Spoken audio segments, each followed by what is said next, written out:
Ja, kar se tiče, bom rekel, teh kilogramov, pa tega hujšanja, v bistvu zadnji teden zelo podrobno gledam, oziroma pravzaprav že ponedeljek vem, kako bodo potekali dnevi in pa seveda kilogrami, in na koncu koncev bom rekel, da je ves skeč vsega skupaj tekočina in pa seveda energija, predvsem pa bom rekel, zadnji dan naredimo največ na tekočini in ko se nekako dehidriramo na maksimum, potem vem, da so kilogrami tukaj.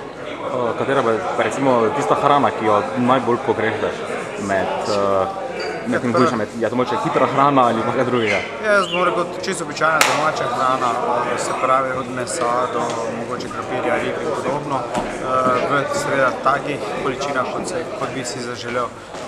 Zgolj v bistvu teh zadnjih dnevih v bistvu 100–150 gramov katerega koli vnosa že več kot dovolj.